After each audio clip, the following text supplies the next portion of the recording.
a Tony Butler del Derby Museums de UK, a Marta Nubia Bello de la Universidad Nacional de Colombia, a Bonita Bennett del District 6 Museum de Sudáfrica y a Kewin Feldman del Minneapolis Institute of Art de Estados Unidos.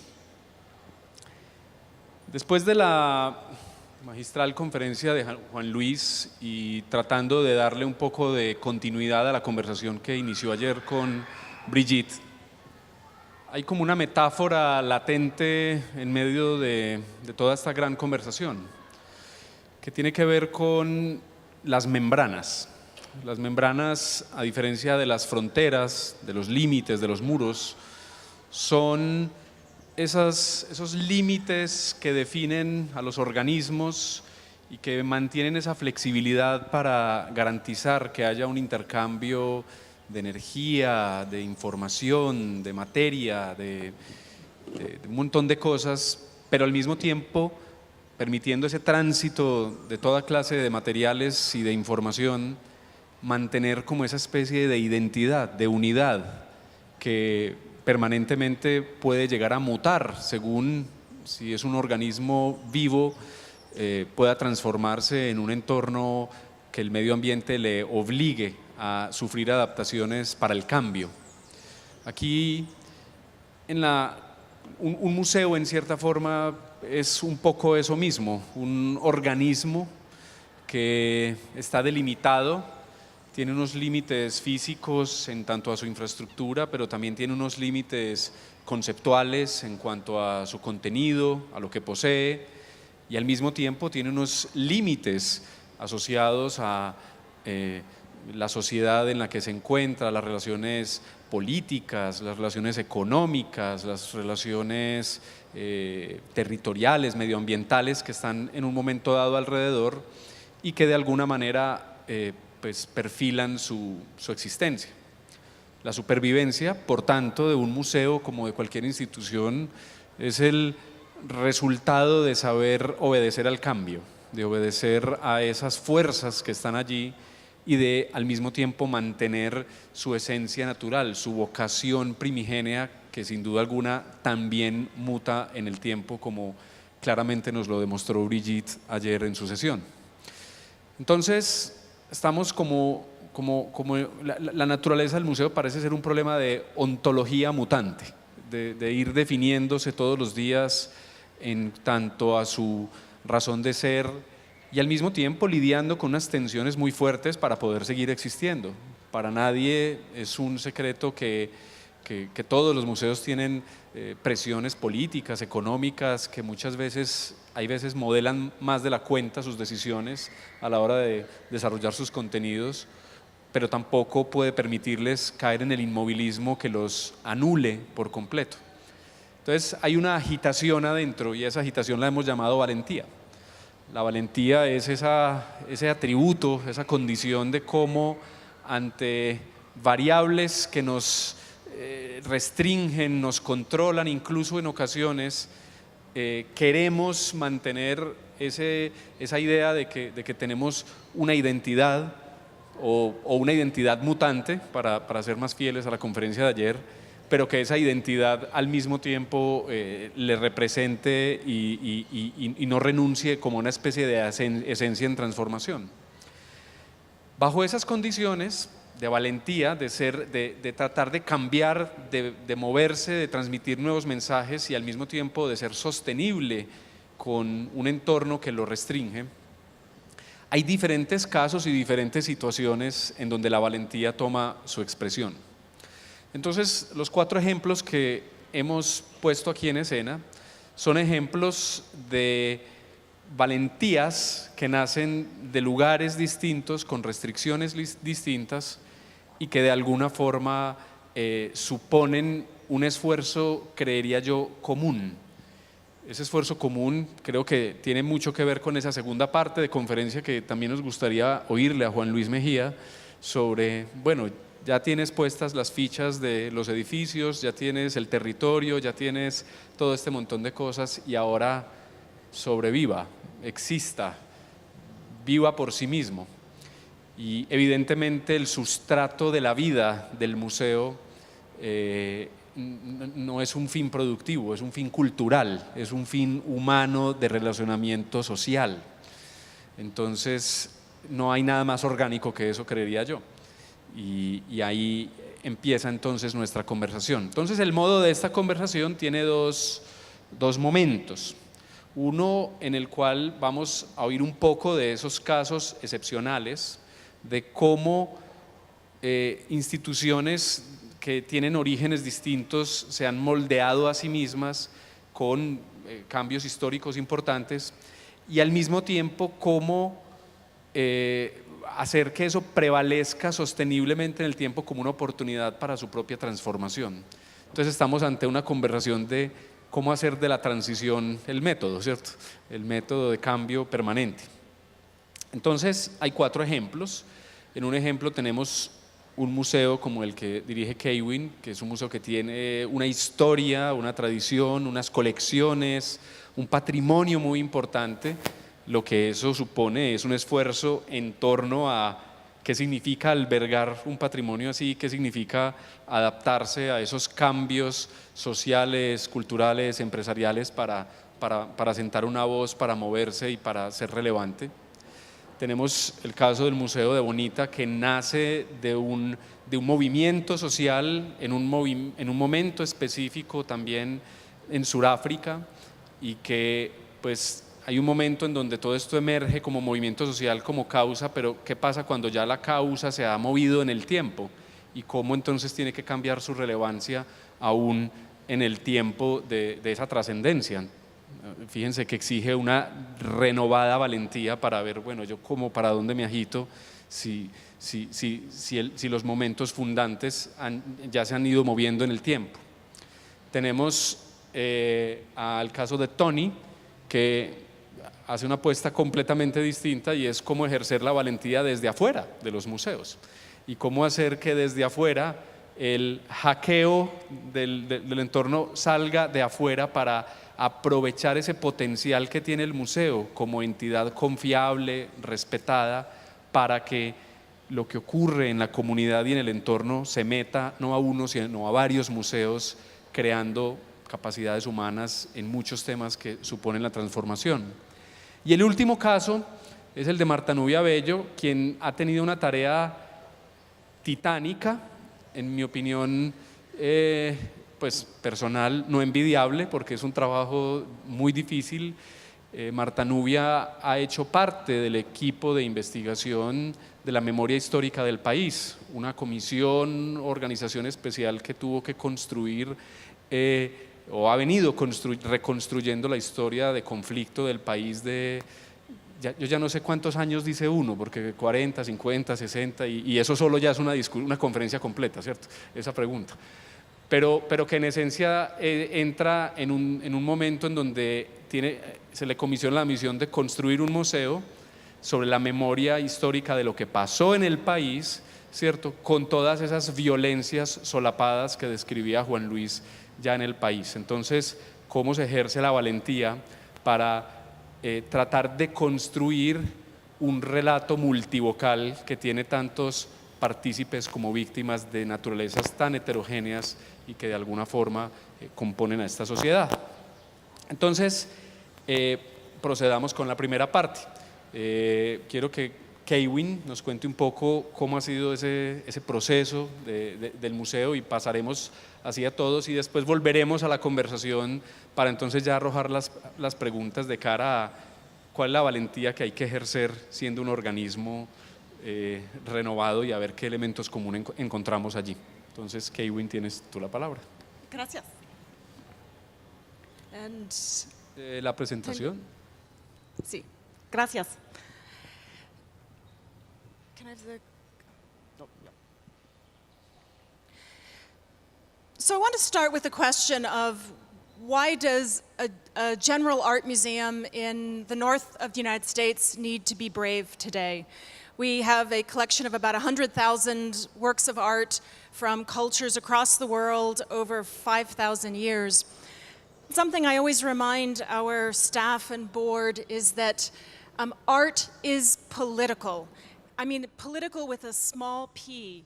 Every work of art was made with intentionality. It was made by an artist with a point of view, and it's an expression of what it is to be human. So it may not be political with a capital P, but all art is political. Of course, today we live in a different sort of world when you have lots of political art in your galleries. And it's a moment where I believe museums must be political, and I will circle back to that in a moment. So at this moment in America, we see the rise of expression of hate groups in America. Of course, these groups have always existed, but unfortunately, at this moment in America, they seem to feel more power to have a presence, to speak out, and to take part in public events and have presence at institutions. And unlike Andres, your idea of a structure and infrastructure, in America we just want to build walls, and not just a wall, but a gran muro. And so our approach in a globalized world is actually to shrink within. And we are showing great indifference to the suffering of many people in many parts of America. And it's obviously been exacerbated by the great tragedy in Puerto Rico right now.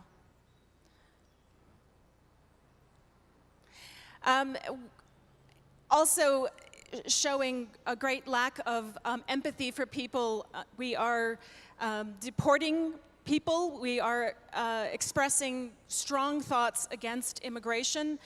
And you've probably seen and read the horrible stories of families being broken up, of people with illnesses being deported from the country.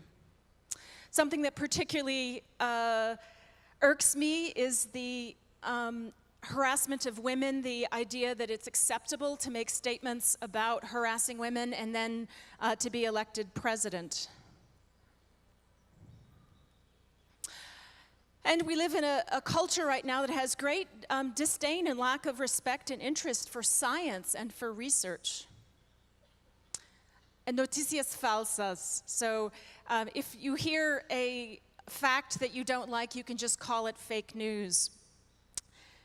And I mention all of these things not because I want to take a stand against one man, one administration, because unfortunately all of these topics really represent something that's happening in America today. I like to believe that it's a very small part of the population, but it's significant enough that we're all very conscious of it.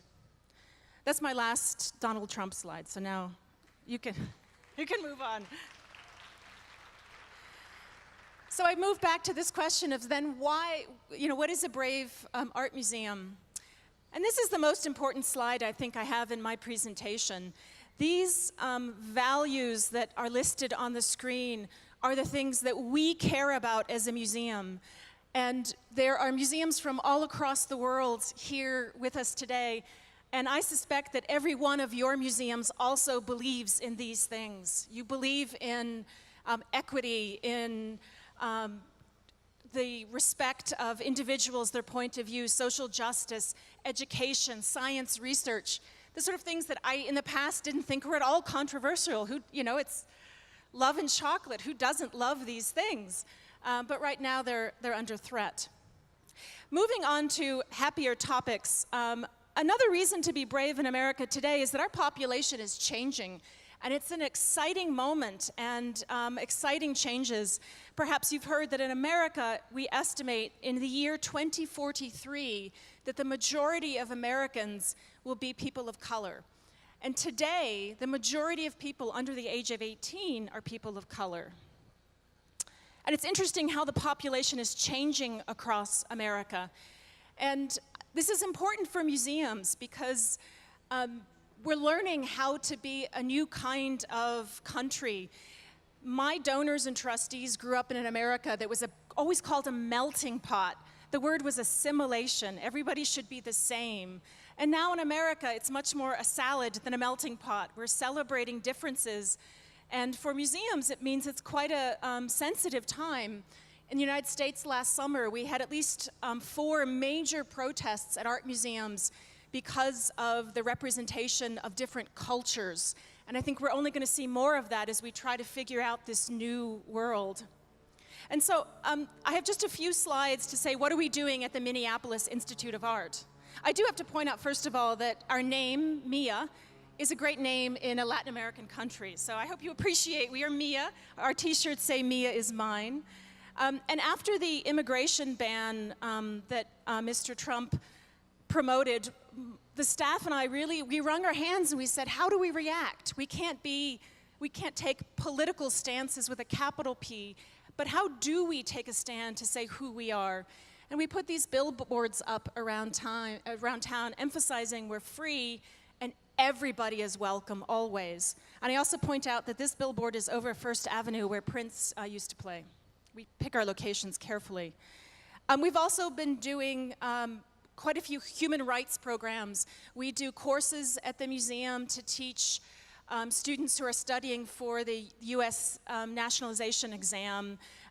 We've been doing performing arts performances in our galleries with people from the many cultures represented in Minneapolis. This slide is not from MIA, it's actually from the Fogg Museum at Harvard, but they're reinstalling their collection, as I think lots of art museums are. And here, this is a wall to show what power images look like. And so, of course, you have George Washington and Napoleon, and in the center, a Native American chief. I curated an exhibition, a small exhibition recently called Material Girls, Living in the First Material World. And I used fertility figures from across the collection and reinterpreted them from a feminist point of view. We have period rooms at the museum, so we've taken rooms from Europe and America. And when these rooms were installed 100 years ago, the idea was to show people what good taste looks like. And so you can see on the slide on the left is the original installation of a room from Charleston. And we actually emptied it out because we discovered that the man who owned this house was the commissioner for Indian Affairs to the British Crown in the 18th century. He also owned plantations with enslaved people. And so we've added new interpretation. We found out that he had a family of children with a Native American woman, and he had bushy white hair, and so their name is the Bushyhead family. We discovered there's actually one in Minneapolis, and so we have a video of her in the Charleston room talking about her heritage, so another way to integrate into the collection. Last summer, we had a fantastic artist named Eliza Niesenbaum. She's fantastic. She actually lived in the community for 3 months and got to know people. And when she painted them, she painted people that she knows. And so you can see we have a group of elders from El Centro Tirón Guzman in Minneapolis, and she gets to know them by doing art lessons. So she gets to know them as people. And you can see in the portrait, they're actually holding the pictures they did of other people. And then also she did a painting of a group of women from a Somali garden in Minneapolis. We also have an exhibition right now of artwork by 3 artists from Somalia. We have the largest population of Somali immigrants, and they all live, many of them live right around the museum. And we have an exhibition of 3 generations of Somali artists, and all of the text is in English and Somali. I particularly like this photo because you can see in the background is our Japanese gallery with a Japanese screen. Our curator is from Belgium, and then we have 3 generations of Somali artists. This is what America looks like today. We're doing a Native American exhibition of Native American women artists in a couple of years. We've been working on it for several years. And instead of just having one curator sitting in a room thinking great thoughts, we actually have a panel of Native American women who have been a part of the process, and the exhibition will tell the story from their point of view. And then finally, we're thinking about our collection in new ways. During the election, we did an exhibition of photographs from our permanent collection showing protest and resilience. So we're thinking new ways, and I would conclude by saying that the goal, again, is not to be political with a capital P, because we receive public funding, so it's not proper for us to be political with a capital P, but all art is political. Thank you. Thank you.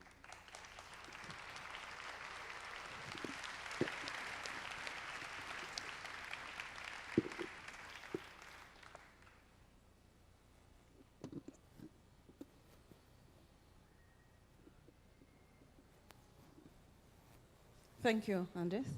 So I thought I'd start off just with a little bit of context to give people an idea of what the District 6 Museum is about, and then hopefully in the conversation some of the actual work will come through.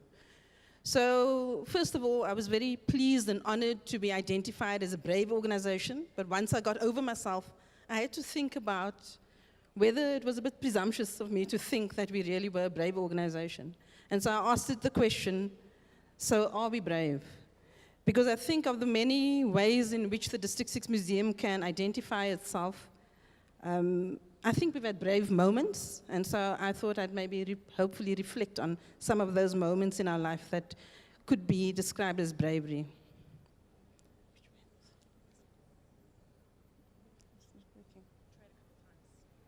Oh, sorry. So just context, this is Cape Town. This is one of the pictures that we love to show the tourists, the beautiful part of our city, right at the bottom, the southernmost part of Africa. And that little circle, which is on your right-hand side, that is more or less where the area that was known as District 6 is located, in a very beautiful part of the city, just below Table Mountain. And this was in the days before apartheid destroyed the community. So 1948, the apartheid government, I'm jumping many, many decades, centuries. South Africa was also colonized at various times by the Dutch, the British who had some battles over that. But in 1948, the South African Afrikaner government comes into power, and there are a number of laws and regulations based on racial classification that shapes the lives of all citizens. These include the Population Registration Act, which determined what race group you belong to, and the race group that you belong to that was assigned to you determined where you would live according to the Group Areas Act. The Mixed Marriages Act defined who you could get married to. You could only get married to people within the same racial group. The Immorality Act made it immoral for anyone across the racial line to have any kind of relationship. The pass laws required people who were classified as African to carry a pass constantly, and if they did not have the pass on them, they would either put into prison or sent back to what was known as the homelands. And just to clarify, that very strange concept of African was one of the constructs of the apartheid government, and so by African, they meant people who spoke a Bantu language, as in Xhosa, Zulu, Siswati, and so on. And so someone like our late President Nelson Mandela would have been within that, and he would have had to carry the pass laws, a pass. And so lots of the protests in his lifetime would have been around an objection to the carrying of the pass laws. And then the Native Urban Areas Act, and many others like it, that was basically designed to classify people and then restrict movement and access to health, education, and every part of your life. In 1966, District 6 was declared a white group area on 11th of February, and this was according to the provisions of the Group Areas Act. District 6 wasn't the only area, it is just the largest urban removal in Cape Town, and many other areas across the city suffered the same fate. So just a little bit of background to District 6. By the time it was destroyed, and that's the bulldozers moving in to destroy a very coherent community at the time, the reason being that it was beginning to prove to the apartheid government that they could not convince people that diversity was a bad thing, that diversity was to be feared. District 6 was that community where people from all over lived together. In as much harmony as communities of diversity can live, but it was a community that proved that apartheid was really a false kind of concept. And so in District 6, you would have had the freed slaves who settled in Cape Town. They came from Indonesia, from Java, from Angola, from Mozambique, from India, from various parts of the world. We also had people who were fleeing the Jewish persecutions in Latvia and Lithuania, for example, settled in District 6, which was very close to the port. And so it begins to develop as with all those kinds of lovely diversity and the strengthening aspects of diversity that is common, I think, to many port cities. Local indigenous people end up living there as well. Fishermen coming from the Philippines, from Portugal. It becomes this area that proves that apartheid is not really what's the word, a believable or plausible way of being. So this is what the landscape looked like after people's homes were destroyed, moving from a very vibrant, lively area, and this is where people were classified in all the categories of blackness, moved to what we call the Cape Flats, the ghettos of our city that were from between 30 and 50 kilometers outside of the city where District 6 was located. And they've really become the source of lots of the dysfunctionalities that are common to our areas. In 1989, remembering that while all of this was happening, while people were being forcibly removed, it was not simply a case of people packing up and leaving. There were moments of protests that were happening both around forced removals and generally across the country as well, with several times being states of emergencies being declared and police and also the military moving into the city. So while all of this was happening, there was a conference in District 6 called the Hands Off District 6 Conference. And this conference was really a coming together of activists, of scholars, of historians, people of faith, people from the community, who were making a campaign to call upon the international community not to invest in District 6, to be developed as a white area. And one of the big investors of the commercial part of the new District 6 was British Petroleum, BP. And because of the pressure both from within and abroad, they withdrew their funding, and so the development never really happened. And so this was all part of Hands Off District 6, and you might remember that at the time, South Africa also benefited, the oppressed people in South Africa benefited from the cultural boycott, from the economic boycott, from the products that were being boycotted as well, and this was all part of Hands Off. And at this conference, very interestingly, the idea of the museum was born. And why I say interesting? Because at the time, in 1989, which is really at the tail end of apartheid, a museum was the last kind of tool that one could imagine to be a tool of activism, a tool of transformation or change.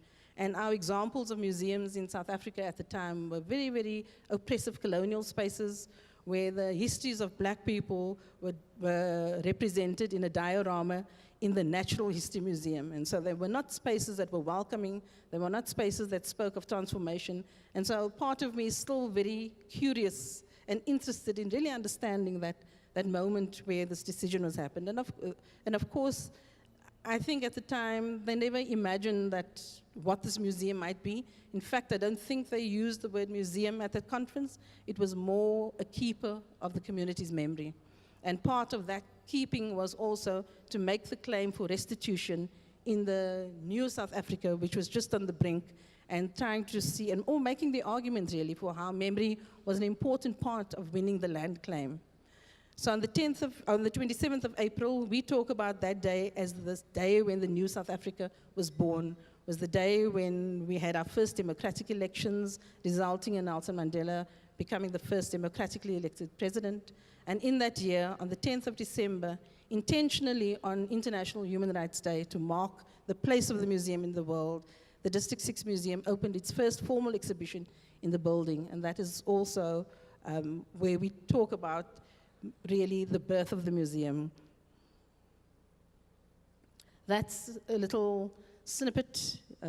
That's the museum where we moved into. It's an old Methodist church, and that was really close to the beginning of its early days, where a lot of the concentration was how to really make this museum in a different way, and also reflecting on how this museum was going to be slightly different from others, sometimes not intentionally. I don't think people set out to say, we want to make a different museum, but I think it was about understanding what they wanted the museum to do. And so I'm going to just show you one or two slides and then pause there and maybe come back to methodology and some of the decisions that we made that could be described as brave. But having kind of established ourselves in this building, we then put most of our energy outside of the building and link it to restitution and redress, which was not traditional museum work.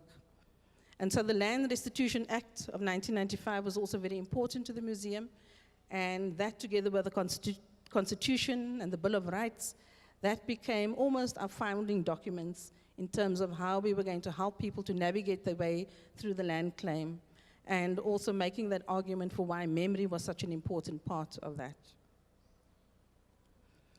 These are just some of the rituals that we do with people outside of the museum space. So a lot of our programs do not take place in the museum, but it takes place on the actual site of destruction.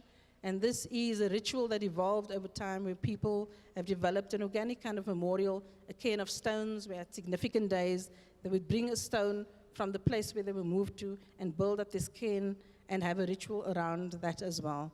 And the work, and I'll just flip through some of these. This is just to give you an idea that a lot of the work that we do involves people taking their physical bodies into the space where they were, thinking about what that means, reenacting and remembering some of the ways that they used to be on the site. And while they're doing that, in doing that, a lot of memorialization happens, temporary memorials that eventually disappear. But the idea is that in building this new community as part of the land claim and the restitution that happens, some of the feelings, some of the energies, some of the rituals enacted in a new way in the present should become part of the new way in which the community is being built.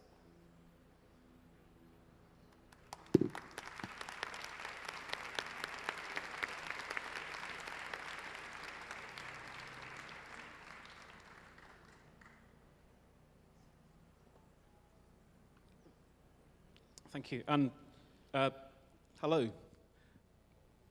So over the next 15 minutes, I'm going to describe how we've transformed Derby Museums by embedding public participation in everything we do. So we see bravery as moving from authority to participatory. We believe museums should be for the head, the heart, and the hands. So it's really important that people think, feel, and do every time they come to our museum. Now, Derby is a city in the middle of England. It has a population of about 250,000. It's an industrial city. We have 3 museums within our organisation. And the larger picture here is of Derby Silk Mill, which is a UNESCO World Heritage Site and thought to be the world's first factory, built in 1719. So I'm going to suggest that we've better expressed the notion of local, public, municipal museums by not by pretending that they're austere institutions with all the answers, but by being more open and more democratic, and museums that are currently constantly learning from their community.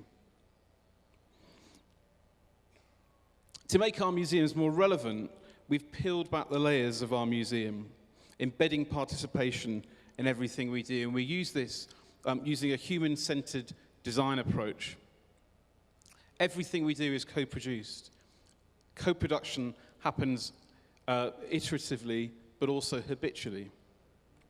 And co-production has been framed by our collections. So we have one of the largest collections of work by Joseph Wright of Derby, who was an 18th century British artist. And we've used our collections to frame our methodology. So in being driven by the needs, desires, and context of the people for which we design, we have a framework for production. So first of all, we define and understand. We identify issues that we're trying to solve or change, and then we agree a set of guiding principles. We ask who's involved, what does success look like, and what resources do we need? Secondly, we think and imagine. We look at our ideas, we look to see how far we can push them, and what we might, and where we might go if we're willing to take risks. So this picture is of the alchemist in search of the philosopher's stone. It's currently on display in the British Library for a Harry Potter exhibition.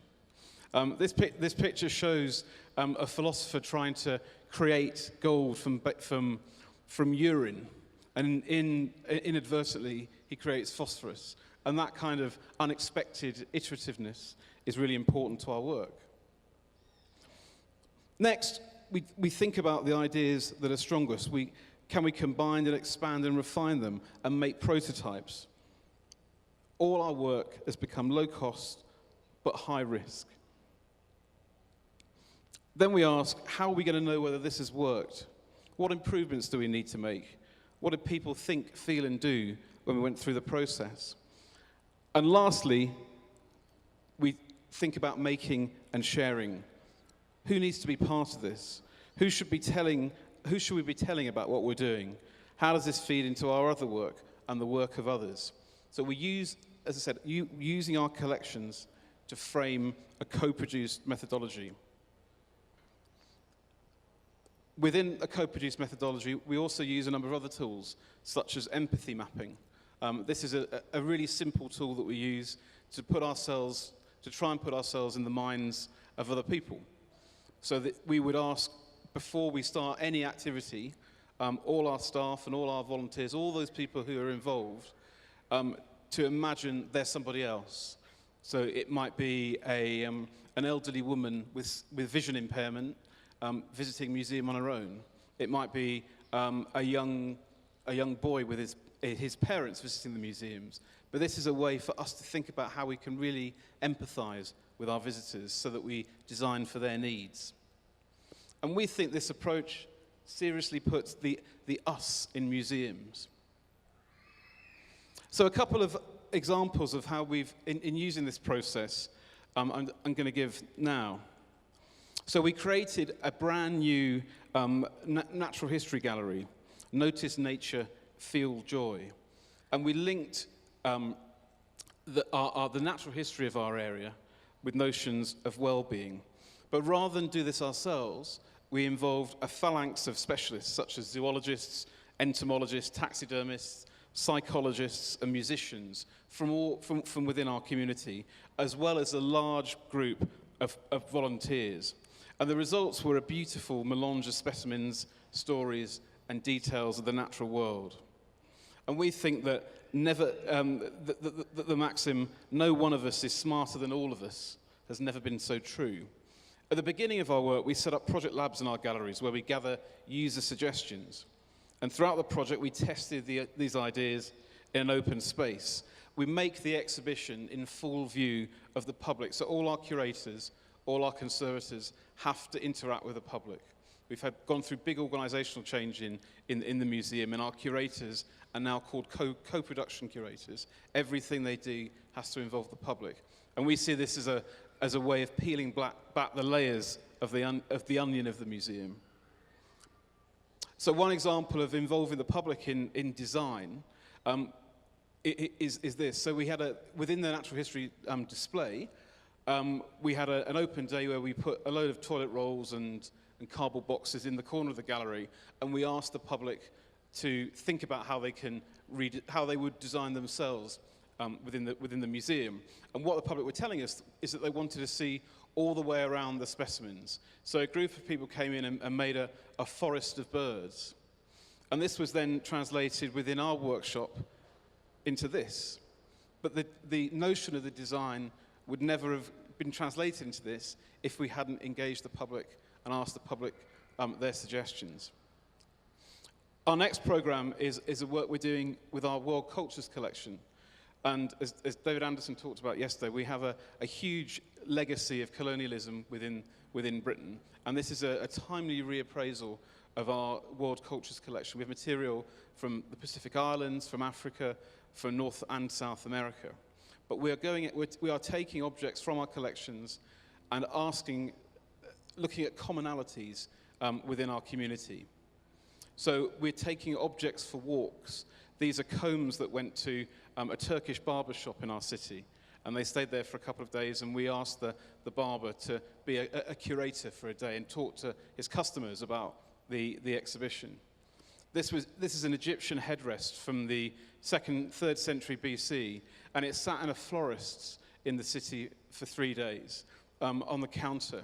And the owner of the florist, who had Egyptian ancestry, or whose parents came from Egypt, was asked to talk to his customers about our collections and find their responses. Our objects have gone into recording studios, into boxing clubs, places where people meet, places where people that don't usually visit our museum will come to.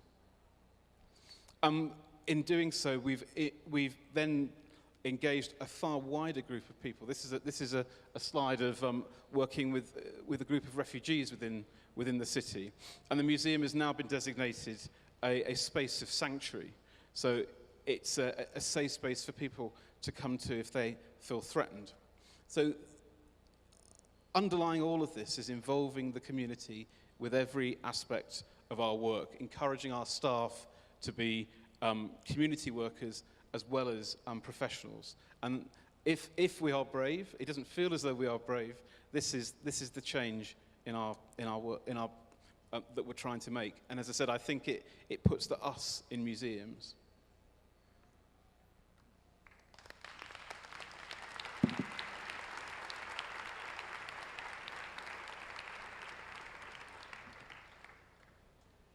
Buenos días.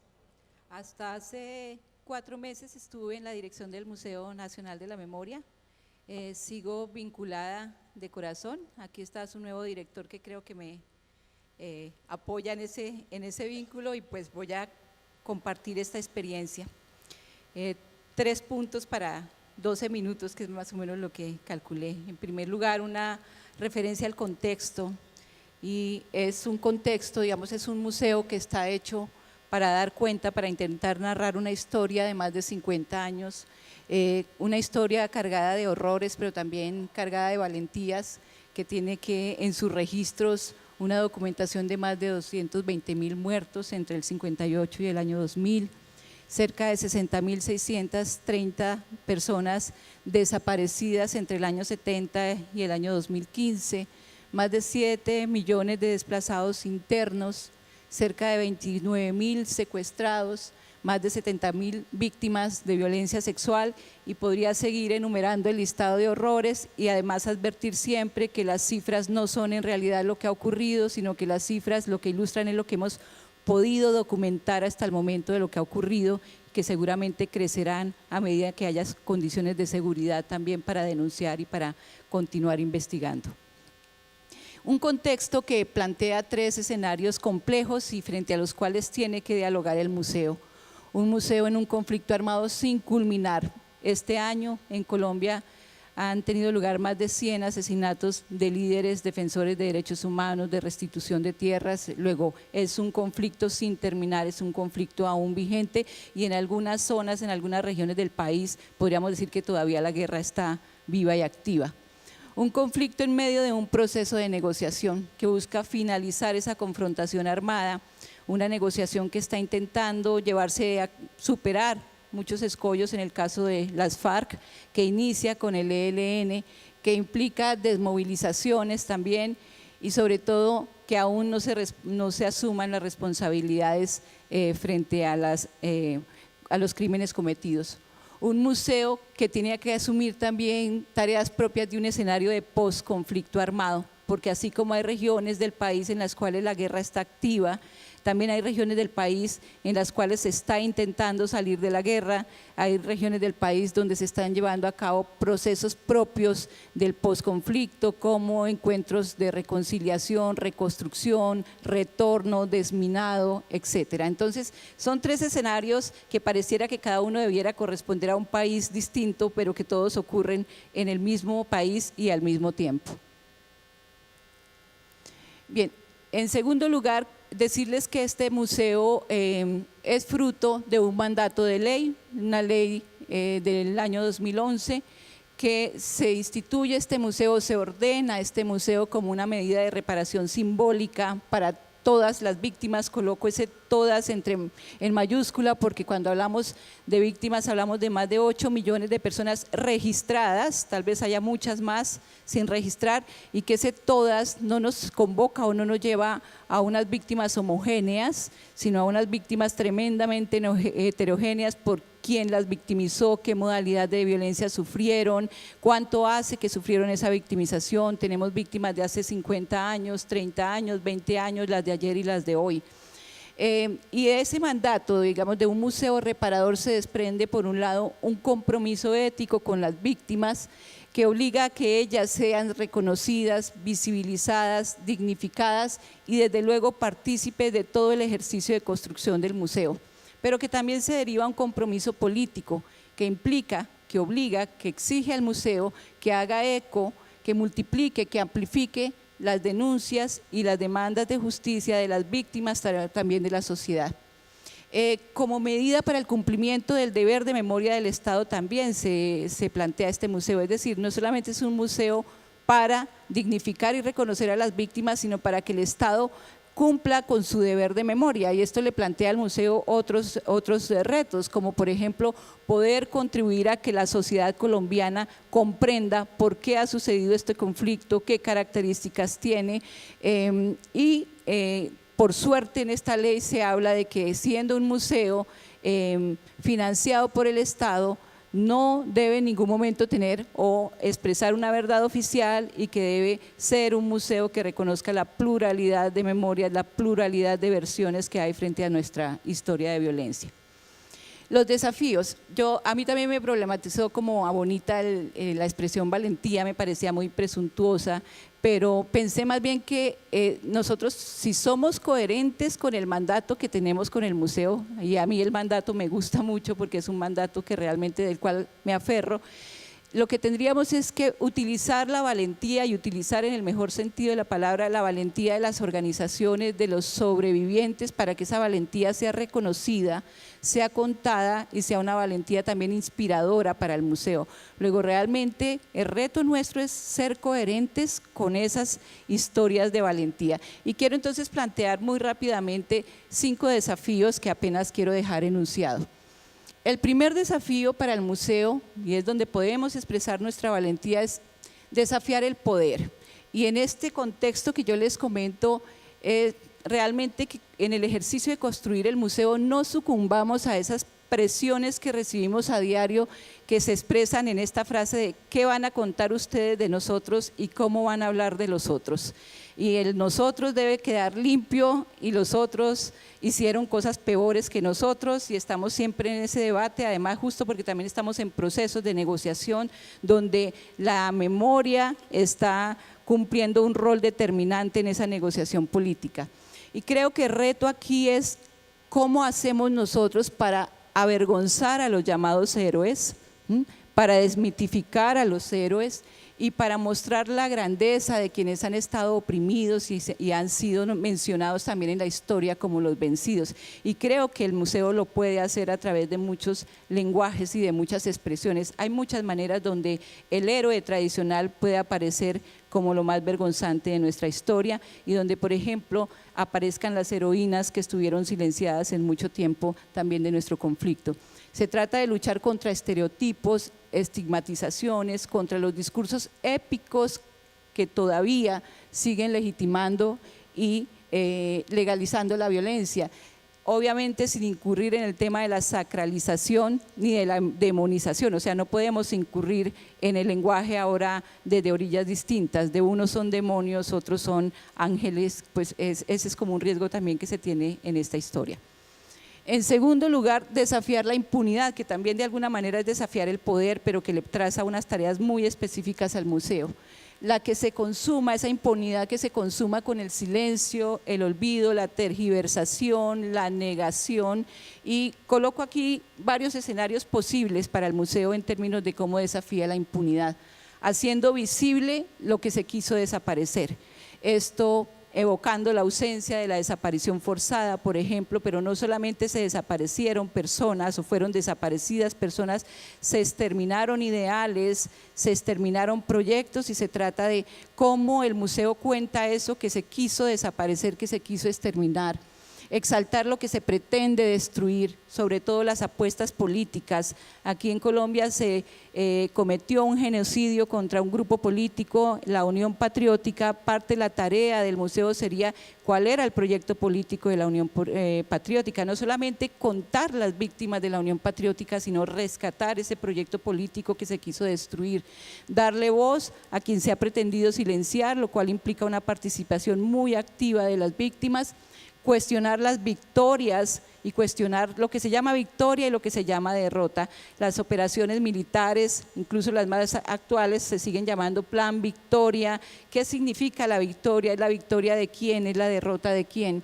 Juntar, conectar lo que se quiso romper, porque el museo es también una oportunidad a través de su programación de juntar, de reunir, de conectar lo que la guerra ha destruido, porque la guerra nos ha colocado en el plano de la desconfianza, en el plano del aislamiento. Un museo hace justicia si contribuye a vencer simbólicamente. Creo que este es el reto del museo, cómo vence simbólicamente a los responsables y perpetradores, impide que se consumen sus propósitos criminales, y ese impide es también simbólico. O sea, si el perpetrador quiso desaparecer, lo que el museo hace es nuevamente aparecer, y creo que esto es su reto. En tercer lugar, desafiar la desesperanza. Sustento la desesperanza, siempre he pensado que es hermanita gemela de la impotencia y de la pasividad. En esta medida, ¿cómo hacemos para que el museo no sea el museo del horror? Esa es una pregunta que nos la hemos hecho todo el tiempo. Es cómo exaltamos historias cotidianas, las no épicas, que revelan valor, grandeza y que son capaces de cambiar el rumbo. Un ejemplo muy pequeño aquí de una comunidad vecina que se llama San Carlos.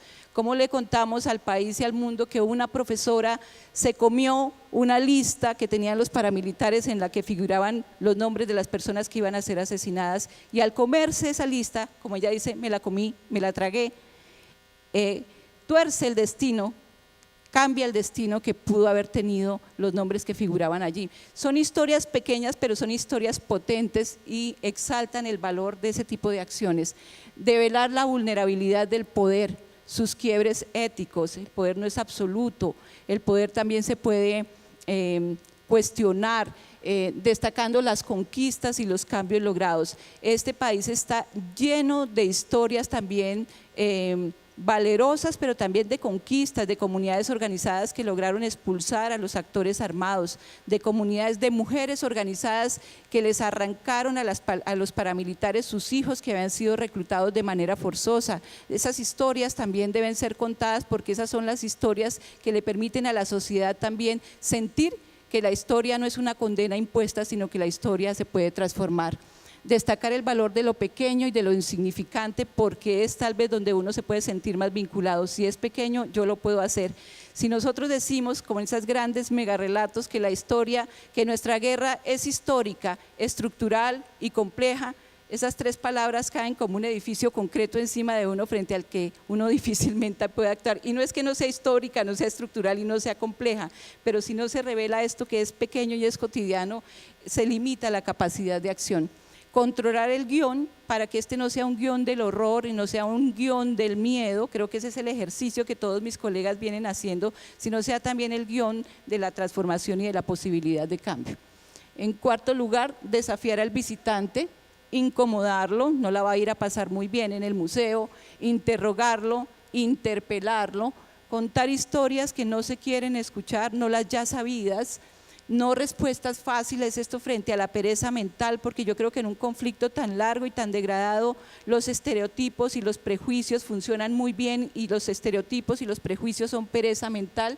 Romper las lógicas de causalidad y de dualidad, buenos, malos, estos fueron los culpables, estas fueron las víctimas, de manera categórica. Nuestra historia además está llena de grises que también tienen que contarse. Y a preguntas, desde luego responder con información, pero también responder con más preguntas.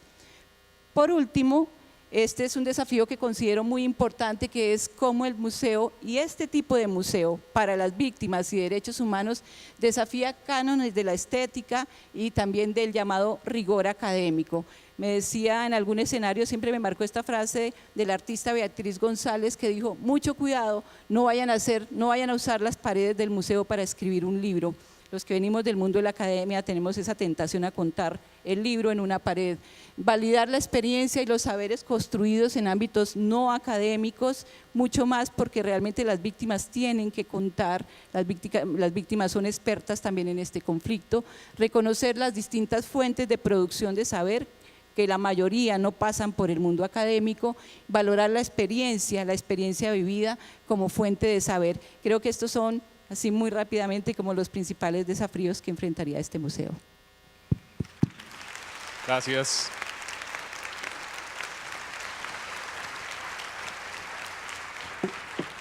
Bueno, muchas gracias a todos, muy interesantes todas las intervenciones. Finalmente, una vez más, ponerse en esta situación es declarar lo que hacemos o lo que hemos hecho o lo que estamos haciendo.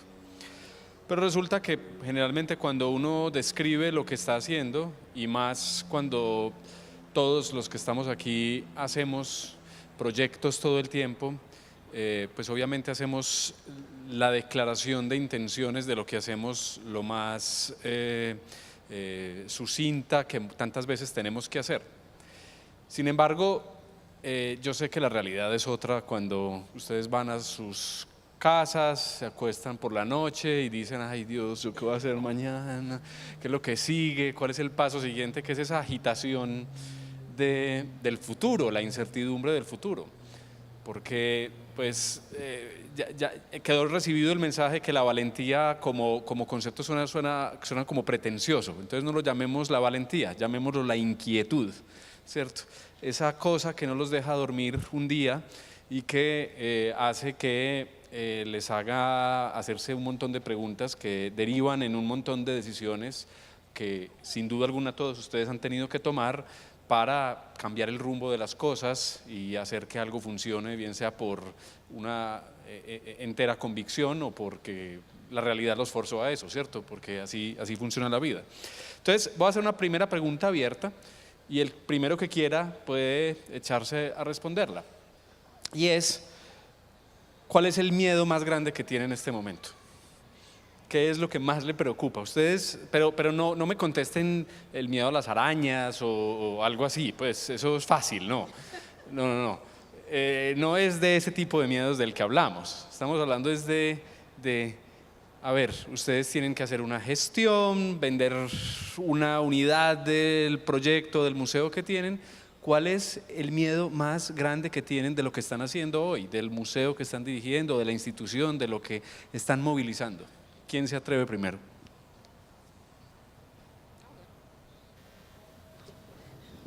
Okay, so I'll go first. I used to think that our biggest fear was losing funding and not being able to find the funding.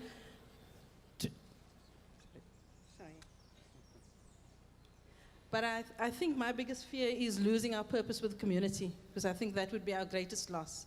And so it's the one thing that it doesn't really, yeah, sometimes it does keep me awake at night, because we're always trying to think and evaluate and be critical of what we do. And I think the one thing that maybe, I've got a list of 10 things that I thought about, but I'll just mention the one thing that a strategy that I've started doing with my colleagues, also program managers, to see how do we make sure that we are always working in community.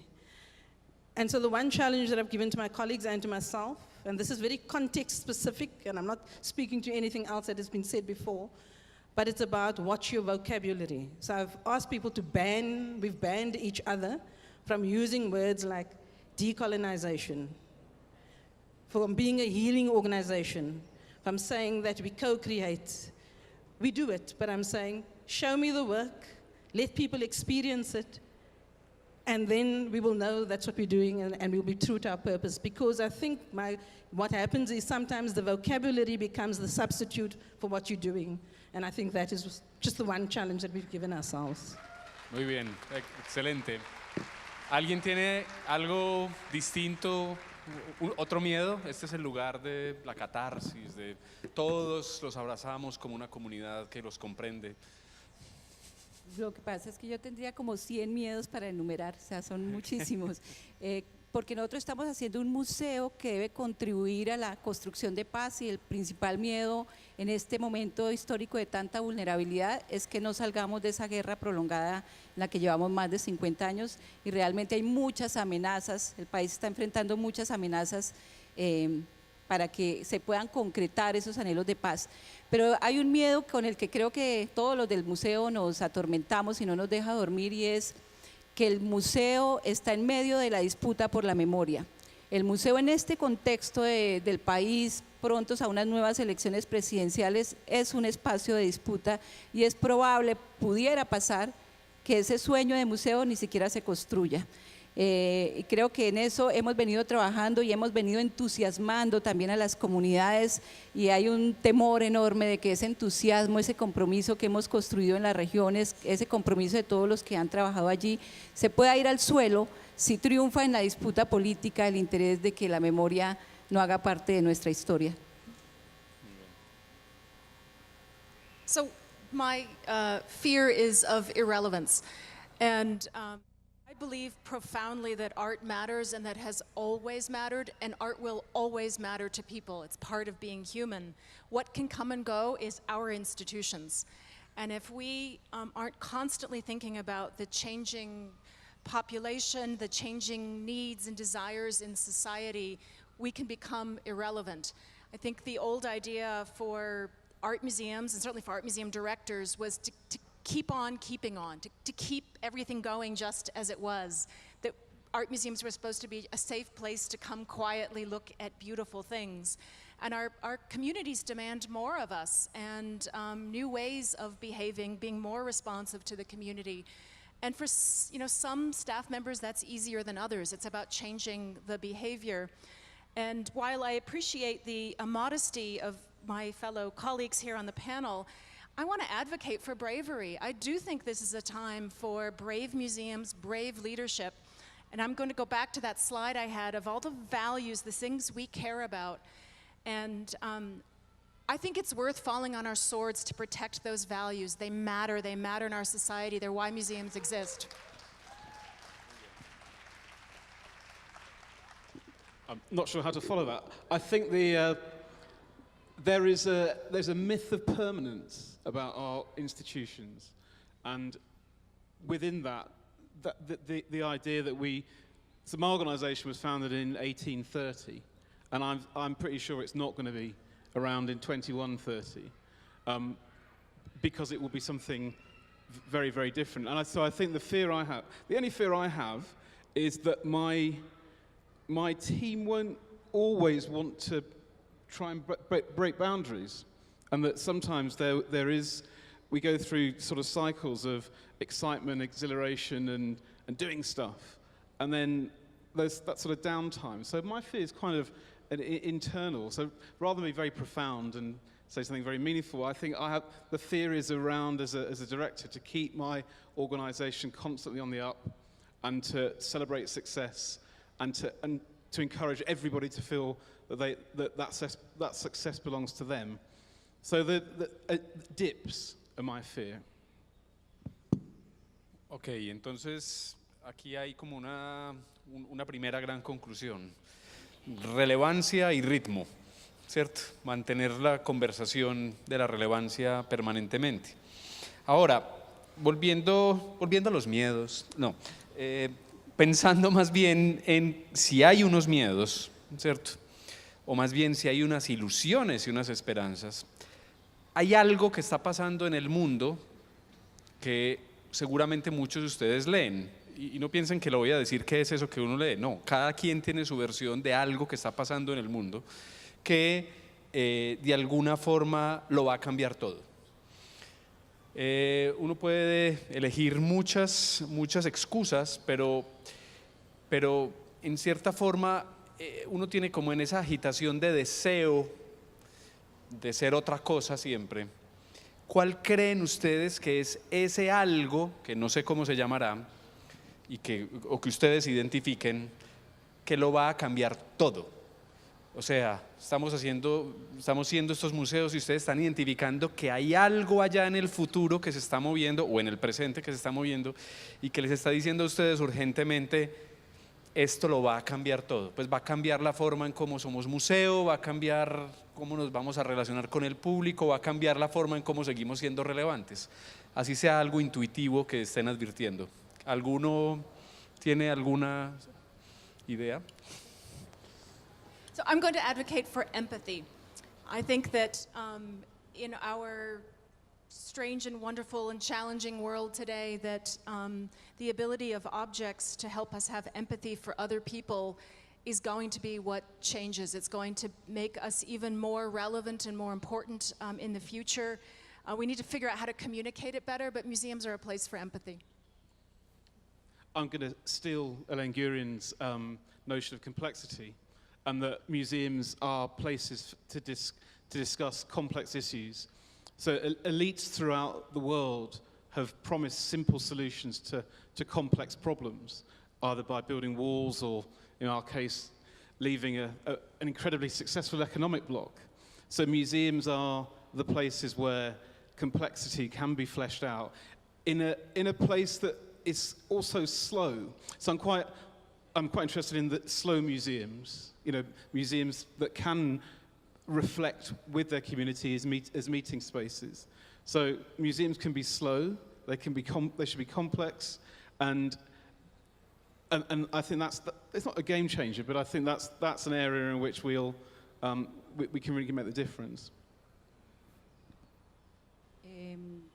Yo me quería referir como a las proximidades y a los vínculos que se pueden construir. Creo que la sociedad también nos está mostrando que es más factible hoy construir vínculos de todo orden con seres que antes ni siquiera podíamos ver ni conocer, y que esos vínculos y esas proximidades nos protegen, nos unen y nos juntan. Entonces ahí vería yo como una posibilidad enorme de cambio desde esa proximidad.